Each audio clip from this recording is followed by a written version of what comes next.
नमः शिवाय। जय श्री कृष्णा। राधे राधे। प्रिय श्रोताओं, आप सभी का हमारे YouTube चैनल खुशी ज्ञान सागर में बहुत बहुत स्वागत है। आज शनिवार के दिन आप सुनिए शनिदेव की संपूर्ण पौराणिक कथा। तो इन कथाओं को श्रद्धा और प्रसन्नचित मन से पूरा अवश्य सुनिएगा। एक समय सूर्य, चंद्रमा, मंगल, बुध, बृहस्पति, शुक्र, शनि, राहु और केतु, इन 9 ग्रहों में आपस में विवाद हो गया कि हम में से सबसे बड़ा कौन है। सब अपने आप को बड़ा कहते थे।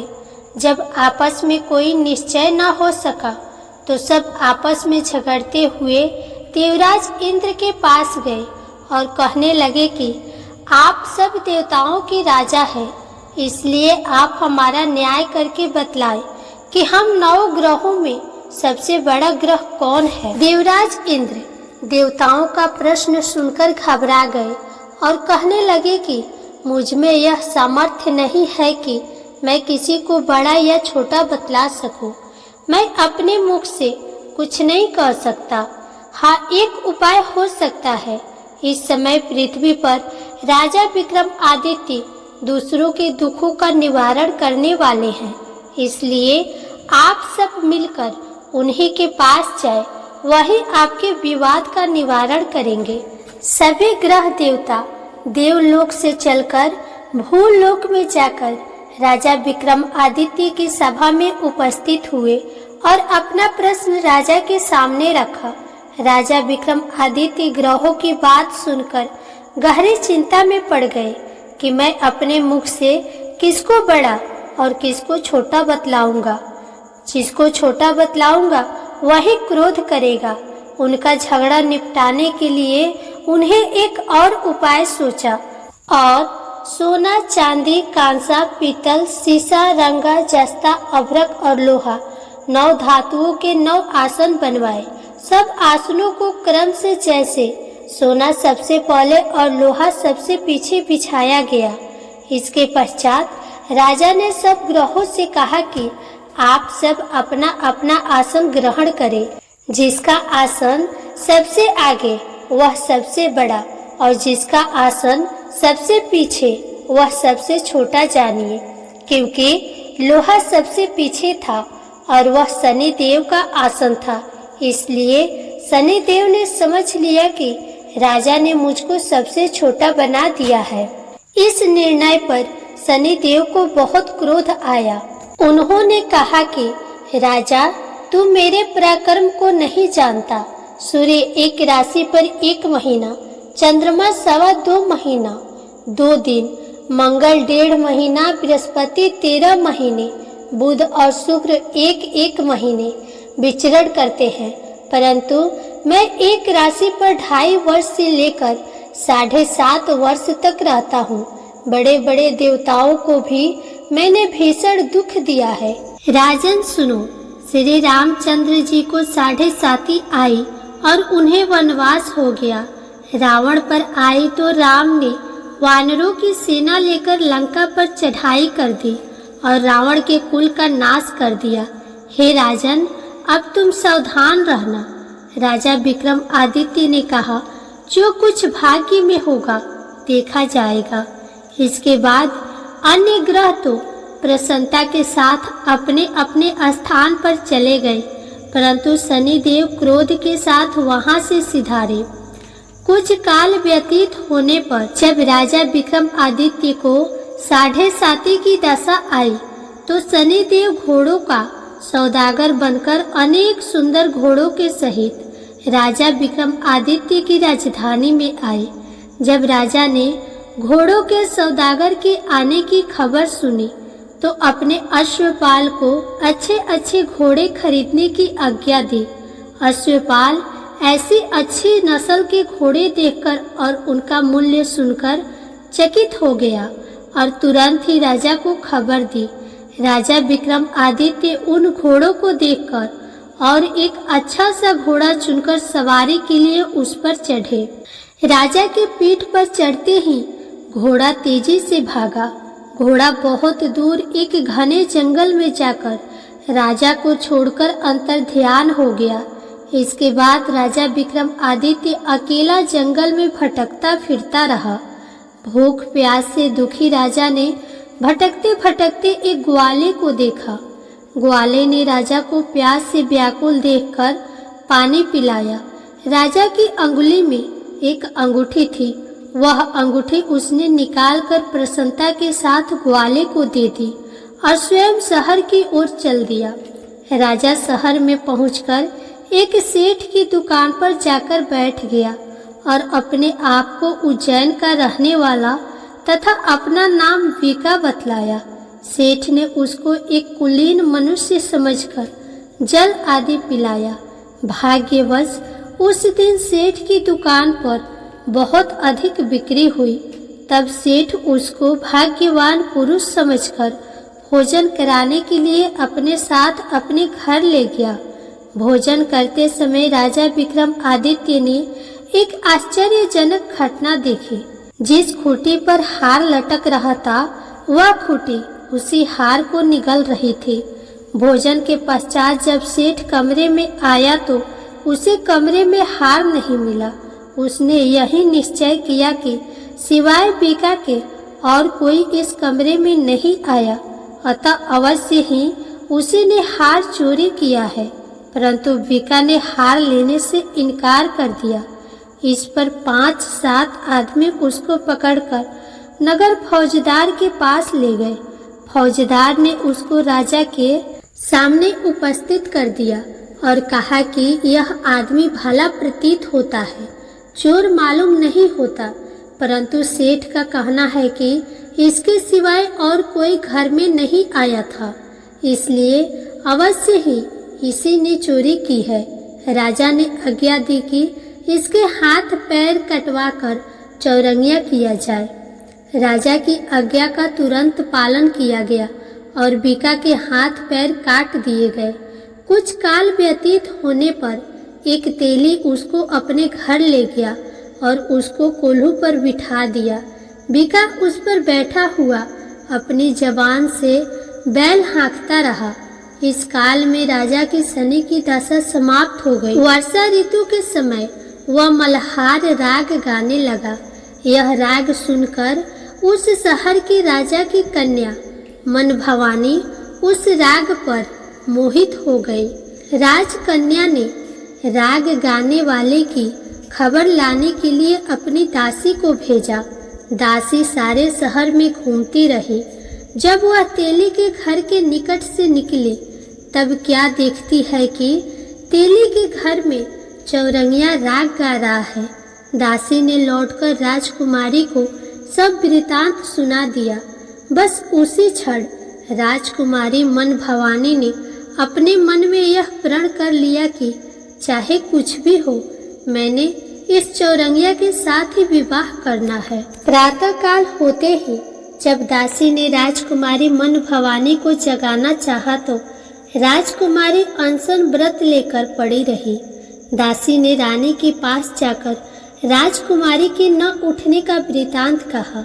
रानी ने वहां आकर राजकुमारी को जगाया और उसके दुख का कारण पूछा।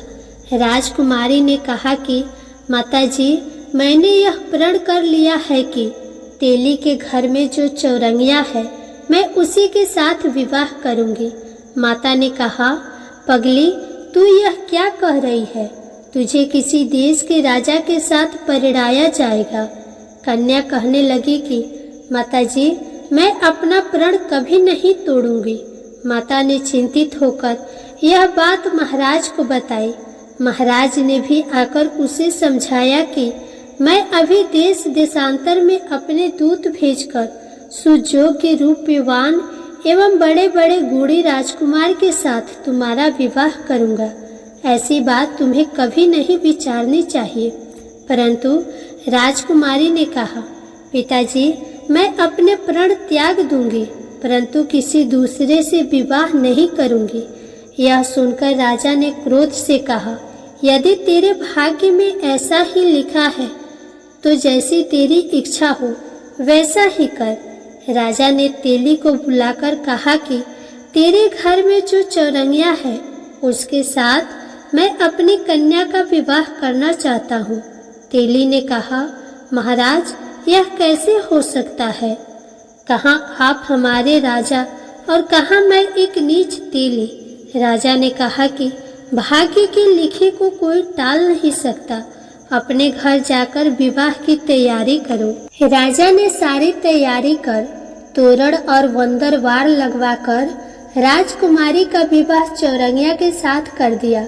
रात्रि को जब विक्रमादित्य और राजकुमारी महल में सोए तो आधी रात के समय शनिदेव ने विक्रमादित्य को स्वप्न दिया और कहा कि राजा, कहो, मुझको छोटा बतलाकर तुमने कितना दुख उठाया। राजा ने शनिदेव से क्षमा मांगी। शनिदेव महाराज ने राजा को क्षमा कर दिया और प्रसन्न होकर विक्रमादित्य को हाथ पैर दिए। तब राजा विक्रमादित्य ने शनिदेव से प्रार्थना की, महाराज, मेरी प्रार्थना स्वीकार करें। जैसा दुख आपने मुझे दिया है ऐसा और किसी को न दे। शनिदेव ने कहा, तुम्हारी यह प्रार्थना स्वीकार है। जो मनुष्य मेरी कथा सुनेगा या कहेगा उसको मेरी दशा में कभी किसी प्रकार का दुख नहीं होगा, और जो नित्य ही मेरा ध्यान करेगा या चींटियों को आटा डालेगा उसके सब मनोरथ पूर्ण होंगे। इतना कहकर शनिदेव अपने धाम को चले गए। जब राजकुमारी मन भवानी की आंखें खुली और उसने चौरंगिया को हाथ पांव सहित देखा तो आश्चर्यचकित हो गए। उसको देखकर राजा विक्रमादित्य ने अपना समस्त हाल कहा कि मैं उज्जैन का राजा विक्रमादित्य हूँ। यह घटना सुनकर राजकुमारी अत्यंत प्रसन्न हुई। प्रातःकाल राजकुमारी से उसकी सखियों ने पिछली रात की हाल चाल पूछा तो उसने अपने पति का समस्त वृतांत कह सुनाया। तब सबने प्रसन्नता प्रकट की और कहा कि ईश्वर ने आपकी मनोकामना पूर्ण कर दी। जब उस सेठ ने यह घटना सुनी तो वह राजा विक्रमादित्य के पास आया और उनके पैरों पर गिरकर क्षमा मांगने लगा कि आप पर मैंने चोरी का झूठा दोष लगाया। आप मुझे जो चाहे दंड दे। राजा ने कहा, मुझ पर शनिदेव का कोप था, इसी कारण यह सब दुख मुझको प्राप्त हुआ। इसमें तुम्हारा कोई दोष नहीं। तुम अपने घर जाकर अपना कार्य करो, तुम्हारा कोई अपराध नहीं। सेठ बोला, महाराज, मुझे तभी शांति मिलेगी जब आप मेरे घर चलकर प्रीतिपूर्वक भोजन करेंगे। राजा ने कहा, जैसी आपकी इच्छा हो वैसा ही करे। सेठ ने अपने घर जाकर अनेक प्रकार के सुंदर व्यंजन बनवाए और राजा विक्रमादित्य को प्रीति भोज दिया। जिस समय राजा भोजन कर रहे थे एक अत्यंत आश्चर्यजनक घटना सबको दिखाई दी। जो खूंटी पहले हार निगल गई थी अब वह हार उगल रही थी। जब भोजन समाप्त हो गया तो सेठ ने हाथ जोड़कर बहुत सी मोहरे राजा को भेंट की और कहा, मेरी श्री कौरी नामक एक कन्या है, उसका आप पाणी ग्रहण करें। राजा विक्रमादित्य ने उसकी प्रार्थना स्वीकार कर ली। तब सेठ ने अपनी कन्या का विवाह राजा के साथ कर दिया और बहुत सा दान दहेज आदि दिया। कुछ दिन तक उस राज्य में निवास करने के पश्चात राजा विक्रमादित्य ने अपने ससुर राजा से कहा कि अब मेरी उज्जैन जाने की इच्छा है। कुछ दिन बाद विदा लेकर राजकुमारी मन भवानी, सेठ की कन्या श्री कौरी तथा दोनों जगह दहेज में प्राप्त अनेक दास दासी, रथ और पालकियों सहित राजा विक्रमादित्य उज्जैन की तरफ चले। जब वे शहर के निकट पहुँचे और पूर्ववासियों ने राजा के आने का संवाद सुना तो उज्जैन की समस्त प्रजा अगवाने के लिए आई। प्रसन्नता से राजा अपने महल में पधारे। सारे नगर में भारी उत्सव मनाया गया और रात्रि को दीपमाला की गई। दूसरे दिन राजा ने अपने पूरे राज्य में यह घोषणा करवाई कि शनि देवता सब ग्रहों में सर्वोपरि है।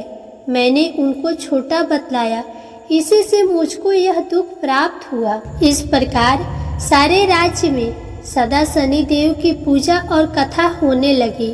राजा और प्रजा अनेक प्रकार के सुख भोगती रही। जो कोई शनिदेव की इस कथा को पढ़ता है या सुनता है, शनिदेव की कृपा से उसके सब दुख दूर हो जाते हैं।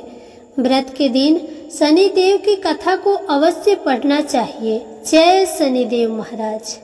अब आइए सुने शनिदेव महाराज की दूसरी पौराणिक कथा। एक ब्राह्मण को सपने में नीली घोड़ी पर नीले कपड़े पहने एक आदमी दिखाई देता और कहता है, हे ब्राह्मण देवता, मैं तेरे लगूंगा। ब्राह्मण घबराकर उठ गया। अगले दिन यही सपना उसे फिर से आता है। ये सपना उसे रोज आने लगा। वह परेशान हो गया और चिंता के मारे दुबला होने लगा। उसकी पत्नी ने कारण पूछा तो उसने सपने के बारे में बताया। ब्राह्मणी बोली, वे अवश्य ही शनि महाराज होंगे। अब की बार दिखे तो कहना, लग जाओ, पर सवा पहर से ज्यादा मत लगना।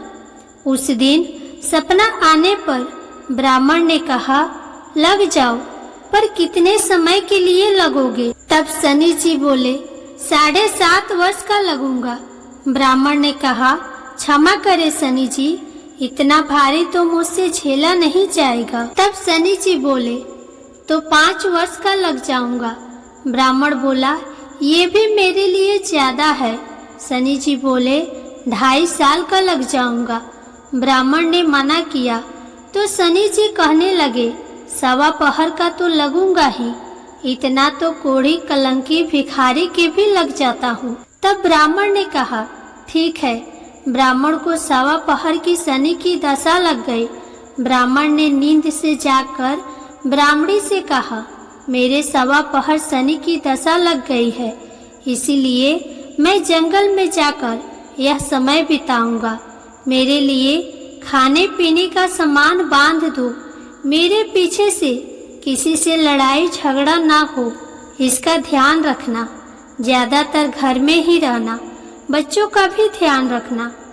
इस सवा पहर के समय में कोई गाली भी दे तो चुपचाप सुन लेना, बहस मत करना। ये सब समझाकर ब्राह्मण जंगल में चला गया। जंगल में ब्राह्मण एक पीपल के पेड़ के नीचे बैठ गया और हनुमान जी का पाठ करने लगा। एक पहर बीत गया।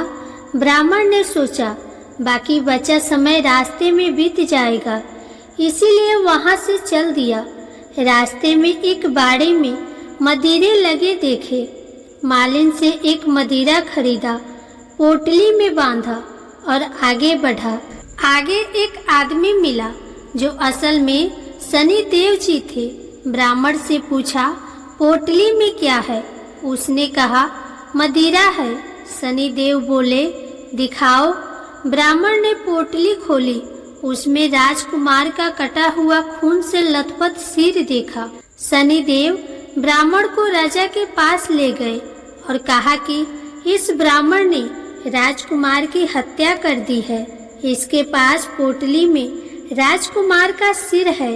राजा ने कहा, मैं ये नहीं देख सकता, इस ब्राह्मण को सूली पर चढ़ा दो। राजा के यहाँ हाहाकार मच गया। ब्राह्मण को सूली पर चढ़ाने से पहले पूछा गया, उसकी कोई आखिरी इच्छा हो तो बताए। ब्राह्मण ने सोचा, किसी तरह सवा पहर पूरा करना होगा। उसने कहा, वह रोज बालाजी की कथा सुनता है, मरने से पहले अंतिम बार बालाजी की कथा सुनना चाहता है। ब्राह्मण को कथा सुनाने का प्रबंध किया गया। कथा कहते कहते सवा पहर पूरा हो गया। शनि की दशा टलते ही राजकुमार शिकार खेलकर लौटता हुआ दिखाई दिया। राजकुमार को आता देख राजा बहुत खुश हुआ, लेकिन उसे निर्दोष ब्राह्मण की हत्या का दोष सताने लगा। उसने तुरंत घोड़सवार सैनिकों को ब्राह्मण को आदर सहित ले आने के लिए भेजा। ब्राह्मण राज दरबार में आए। ब्राह्मण राज दरबार में आया तो राजा ने क्षमा मांगी और पोटली दिखाने के लिए कहा। पोटली खोली तो उसमें मदिरा था। राजा ने इन सब के बारे में पूछा तो ब्राह्मण ने बताया, मुझे सवा पहर की शनिश्चर की दशा लगी थी, इस कारण यह सब तमाशा हुआ। राजा ने पूछा, ये दशा कैसे टलती है?